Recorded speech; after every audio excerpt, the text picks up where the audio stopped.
2-3 साल काम कर देख ली कि वोट मत दे, वोट के बाद करे नहीं आई। कहते हैं कि सच्चाई पर चाहे जितना भी पर्दा लगा लो वो बाहर आ ही जाती है।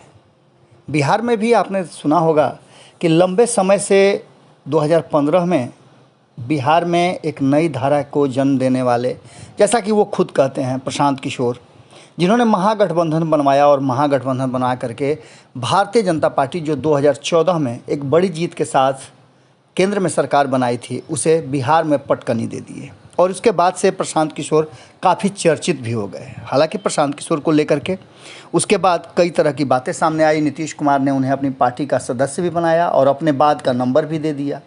इसके साथ ही प्रशांत किशोर जदयू को आगे बढ़ाने के लिए अपनी रणनीति का इस्तेमाल करने लगे। हालांकि जानकार ये बताते हैं कि प्रशांत किशोर को इसमें सफलता भी मिली और इसका उन्हें इनाम भी नीतीश कुमार की तरफ से मिला। लेकिन प्रशांत किशोर के इस बढ़ते कद को देख करके कहीं ना कहीं जदयू के भीतर कई लोगों को असुरक्षा की भावना होने लगी और प्रशांत किशोर को जदयू से बाहर जाना पड़ा। उसके बाद प्रशांत किशोर अपने पुराने काम में लग गए, जिसमें वो राजनीतिक स्ट्रेटजी बनाते हैं और इसको लेकर के वो कई राज्यों में स्ट्रेटजी बनाए। उसके बाद से कई सफलताएं उन्हें मिली। उत्तर प्रदेश को छोड़ दिया जाए तो बाकी उनके सफलता का ग्राफ बहुत बड़ा है। इसके साथ ही इन सब को देखते हुए अचानक से जब जदयू से वो बाहर हुए थे तो उन्होंने साफ तरीके से एक प्रेस कॉन्फ्रेंस करके, आप सभी को याद होगा कि भारत लाइव ने भी उस प्रेस कॉन्फ्रेंस को और ख़ुद प्रशांत किशोर से आपकी बातचीत कराई थी। और प्रशांत किशोर ने स्पष्ट तरीके से कहा था कि वो बिहार को विकास के रास्ते पर ले जाने के लिए 10 साल का मास्टर प्लान बनाने की तैयारी कर रहे हैं। शायद वो उस पर पूरा काम कर चुके हैं। हालांकि बीच में उनको कहा जा रहा था कि वो कांग्रेस के साथ जुड़ने वाले हैं और कांग्रेस के साथ जुड़ करके 2024 की तैयारी करेंगे। लेकिन अचानक से प्रशांत किशोर बिहार आते हैं और बिहार में वो एक प्रेस वार्ता करके ये घोषणा कर देते हैं कि बिहार में आने वाले चुनाव की तैयारी वो कर रहे हैं और इसके लिए वो बिहार के लोगों को जागरूक करना चाहेंगे। नीतीश कुमार के सुशासन की बात हो, नीतीश कुमार के विकास की बात हो या फिर भारतीय जनता पार्टी के दावे हों, सभी को झुठलाते हुए प्रशांत किशोर ने घोषणा कर दी कि वो बिहार के हर कोने कोने में जाकर लोगों को जागरूक करेंगे और उनसे राय मशुमारी करेंगे।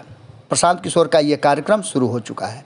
लेकिन इन सब के पीछे प्रशांत किशोर ने प्लान क्या है वो नहीं बताया था। अचानक से प्रशांत किशोर ने अपने प्लान की घोषणा सीवान में कर दी। आपको बता दें कि उनकी शुरुआत जो हुई वो हाजीपुर से हुई और यहाँ से उन्होंने शुरुआत की थी। आगे वो सीवान की तरफ बढ़े हैं और सीवान के हासेपुर में दलित समुदाय के लोगों के बीच में उन्होंने भोजपुरी में अपना वक्तव्य दे करके बहुत कुछ कहा है। सीधे तौर पे उन्होंने कहा है कि वो आपसे वोट मांगने नहीं आए हैं, ना कोई चुनाव है और ना वो आपसे वोट मांगने आए हैं, बल्कि आपसे मिलने आए हैं और जानने आए हैं कि आखिर आप पिछले 17 साल में या जब से आज़ादी मिली तब से आपको क्या मिला, वर्तमान स्थिति आपकी क्या है और आप अपने जीवन स्तर में क्या सुधार चाहते हैं।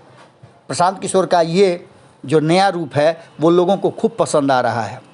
और इतना ही नहीं, प्रशांत किशोर ने असली राज खोल दिया है कि अभी नहीं लेकिन चुनाव की पूरी तैयारी वो कर रहे हैं। अब किसके लिए कर रहे हैं, क्या कुछ आगे होगा, ये आने वाले समय में पता चलेगा। लेकिन प्रशांत किशोर की तैयारी ने कहीं ना कहीं भारतीय जनता पार्टी हो, नीतीश कुमार हो या फिर तेजस्वी यादव हों, सभी के सामने सवाल तो ज़रूर खड़ा कर दिया है कि अगला बिहार का सीएम कौन।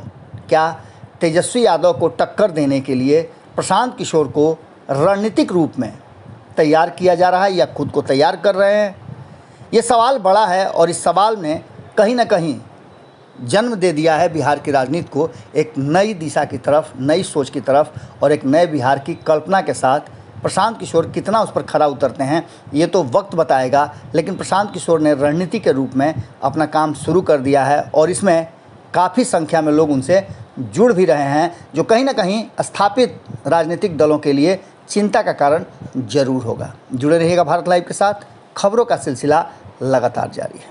अगर ये वीडियो पसंद आई और वह बिहार के राजनीति और बिहारियत से सरोकार रखेनी तो सब्सक्राइब बटन दबा के चैनल के सब्सक्राइब कर ली। ओजे एगो घंटी बा, ओकरा बटन दबा देला से कुल सटीक और मारक खबर रुआ मुफ्त में मिल जाई। अगर रुआ पत्रकारिता के हमनी के नया प्रयोग में सहयोग कर चाहतानी तो ज्वाइन बटन दबा दी। पेटीएम नंबर नोट कर ली 9386816700। धन्यवाद।